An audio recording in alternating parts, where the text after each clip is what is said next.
Halo, bertemu lagi pada perkuliahan Ekonomi Transportasi. Pada pertemuan kali ini, kita membahas tentang penawaran transportasi. Penawaran merupakan kebalikan dari permintaan. Penawaran berarti jumlah suatu barang atau jasa tertentu yang akan dijual pada semua tingkat harga. Pada dasarnya, penawaran atau yang disebut dengan pasokan atau supply didefinisikan sebagai kuantitas produk yang ditawarkan atau disediakan untuk dijual di pasar. Pada umumnya, harga yang lebih tinggi mendorong jumlah yang ditawarkan menjadi lebih besar. Hubungan antara harga dengan jumlah yang ditawarkan tersebut dapat digambarkan dalam bentuk kurva penawaran. Penyedia jasa transportasi sangat sulit menentukan keseimbangan antara berapa jumlah penawaran yang seimbang dengan jumlah permintaan jasa transportasi. Tidak seperti permintaan dan penawaran barang, karena transportasi memiliki karakter penawaran dan permintaan berbeda dengan barang. Berikut adalah karakteristik permintaan dan penawaran transportasi. Yang pertama adalah tidak berwujud atau intangibility. Yang kedua, tidak bisa disimpan atau perishability. Yang ketiga, tidak standar atau variability. Yang keempat, dijual dulu baru diproduksi atau inseparability. Berikut adalah penjelasan dari karakteristik permintaan dan penawaran transportasi. Yang pertama adalah tidak berwujud atau intangibility. Mengapa karakteristik dari permintaan dan penawaran transportasi tidak berwujud? Karena yang disediakan adalah berupa jasa angkutan. Karakteristik ini menyebabkan jasa angkutan tidak bisa disimpan untuk keperluan mendatang. Beda halnya apabila berupa barang yang bisa disimpan untuk keperluan mendatang.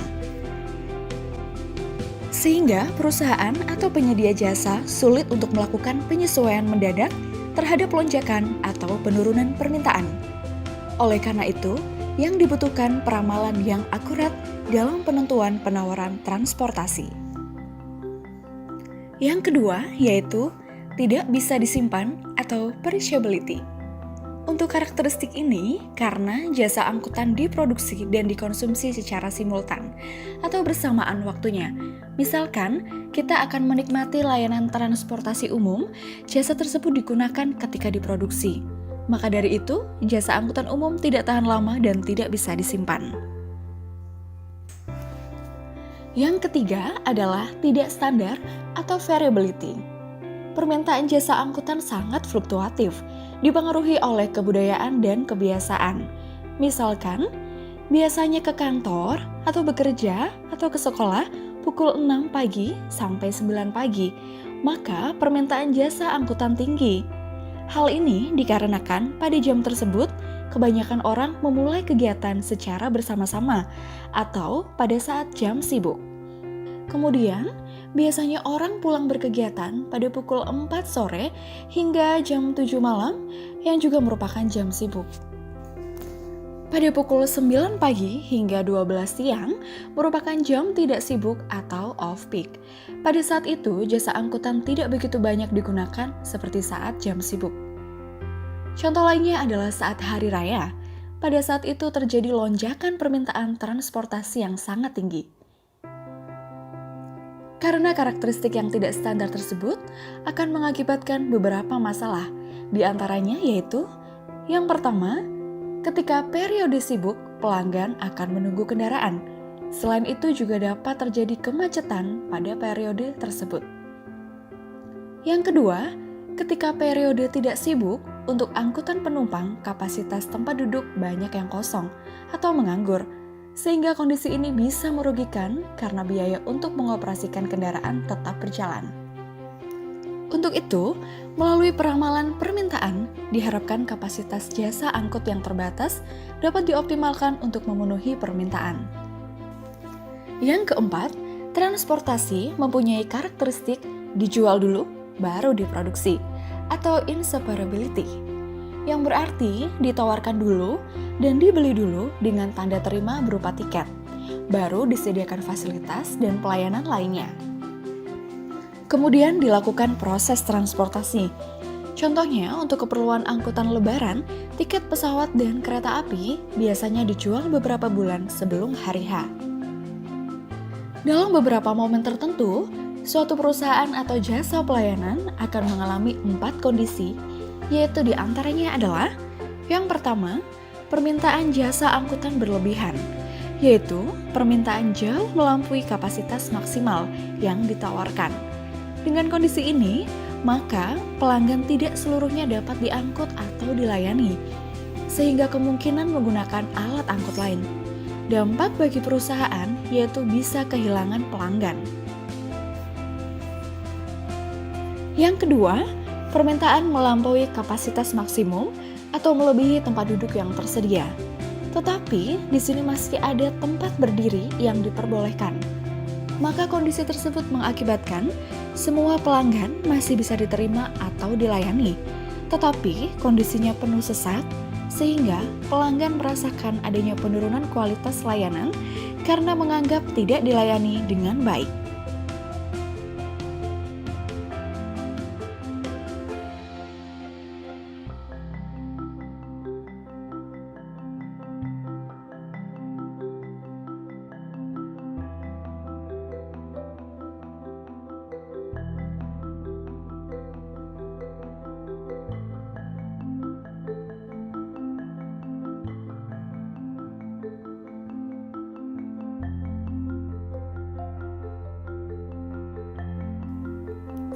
Yang ketiga, permintaan dan penawaran seimbang pada tingkat kapasitas optimum atau sebesar tempat duduk dan tempat berdiri yang diperbolehkan.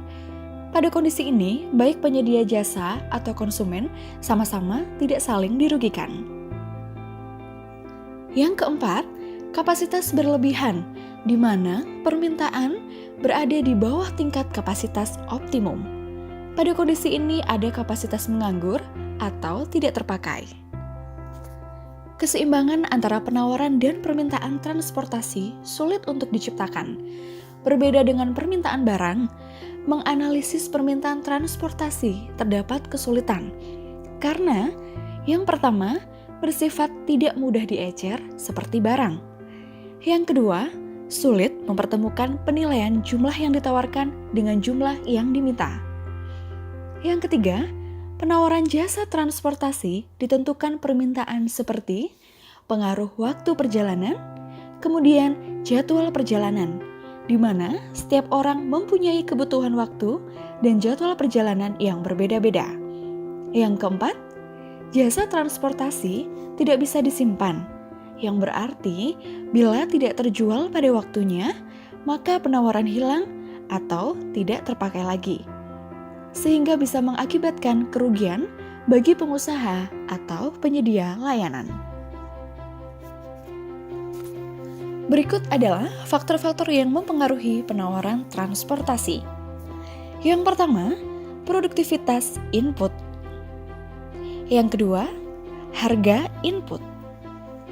Yang ketiga, perusahaan atau industri yang kompetitif. Yang keempat, tujuan manajemen atau tugas pelayanan atau profit. Yang kelima, lingkungan yang kompetitif. Yang keenam, kebijaksanaan pemerintah.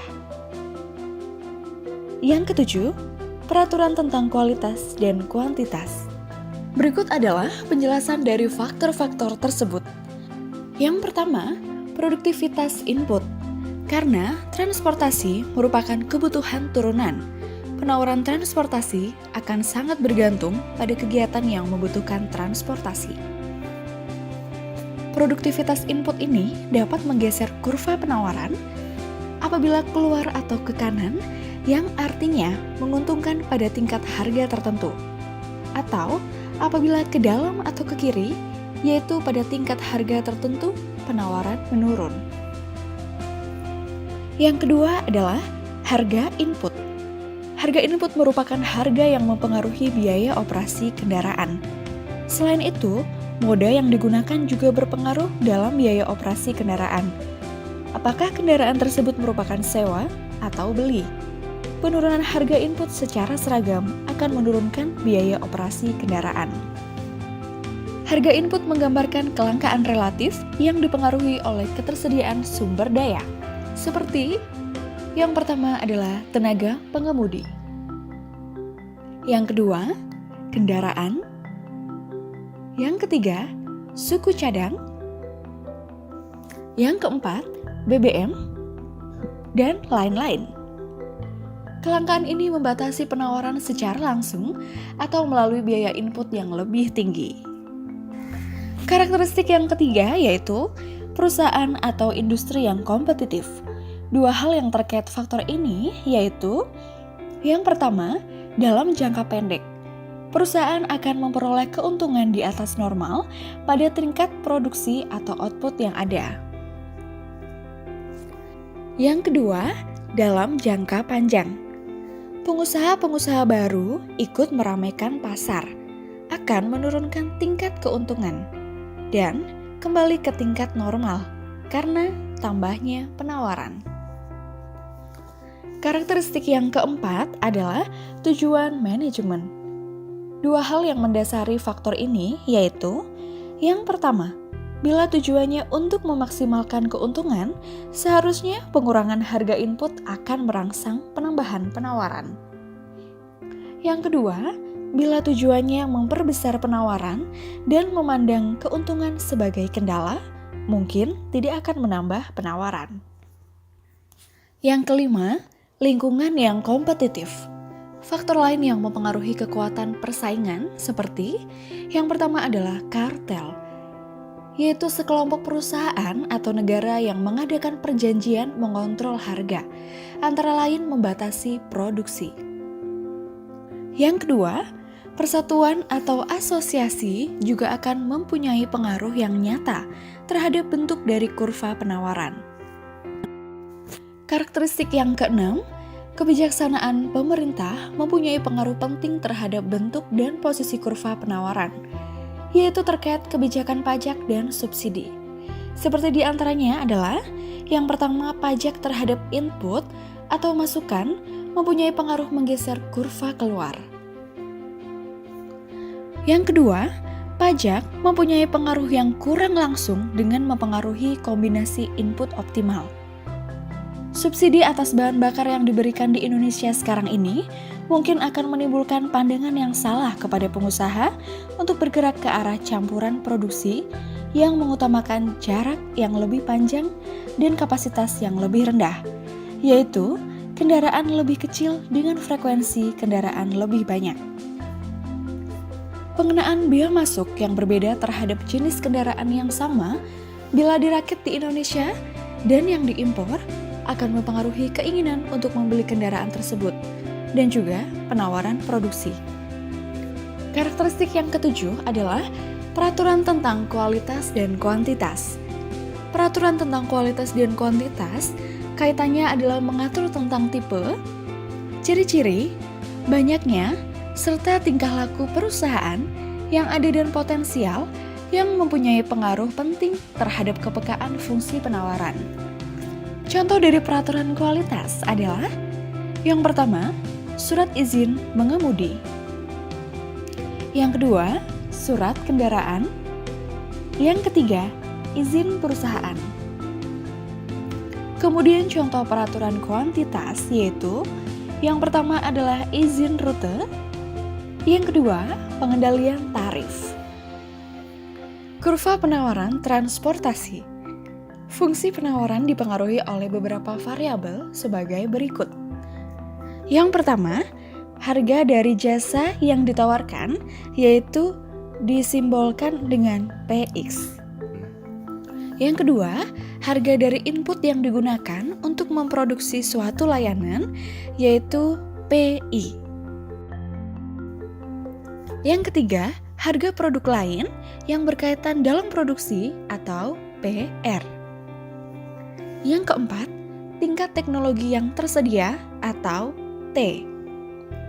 Yang kelima, ekspektasi produsen berkaitan dengan harga produk yang ditawarkan di masa mendatang, yaitu PE. Yang keenam, banyaknya perusahaan yang memproduksi produk sejenis yang ditawarkan, yaitu NF. Yang ketujuh, faktor-faktor spesifik lain yang berkaitan dengan penawaran terhadap produk itu. Misalnya, kondisi perekonomian negara, fasilitas dari pemerintah, politik, dan lain-lain yang disimpulkan oleh O. Sehingga bentuk fungsi secara umum adalah Q sama dengan fungsi dari PX, PI, PR, T, PE, NF, dan O. Bila kita melihat fungsi penawaran dengan melihat fungsi di atas, tanda menunjukkan bahwa faktor yang di sebelah kanannya bisa dianggap tetap atau konstan, atau yang disebut dengan ceteris paribus.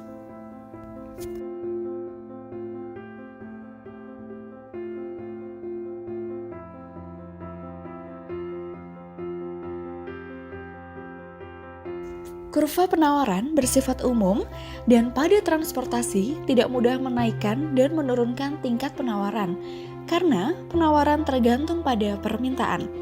Contohnya adalah adanya jam sibuk dan bukan jam sibuk pada pengelolaan jasa transportasi. Pergeseran penawaran berarti setiap harga akan ditawarkan jumlah yang berbeda dibanding dengan jumlah sebelumnya. Pergeseran kurva penawaran perlu dilakukan bagi komoditi tertentu di mana pemerintah menentukan suatu kebijakan harga untuk mempertahankan pasar pada kondisi disequilibrium tertentu yang tidak dapat dipertahankan tanpa adanya campur tangan pemerintah. Sebagian kebijakan dalam mengendalikan harga dapat menahan harga pasar di bawah titik equilibrium. Dalam hal demikian, ini mengakibatkan jumlah yang diminta melebihi jumlah yang ditawarkan pada tingkat harga terkendali, sehingga terjadi kekurangan atau shortage. Sebagian kebijakan dalam mengendalikan harga dapat menahan harga pasar di bawah titik equilibrium. Dalam hal demikian, ini mengakibatkan jumlah yang diminta melebihi jumlah yang ditawarkan pada tingkat harga terkendali, sehingga terjadi kekurangan atau shortage.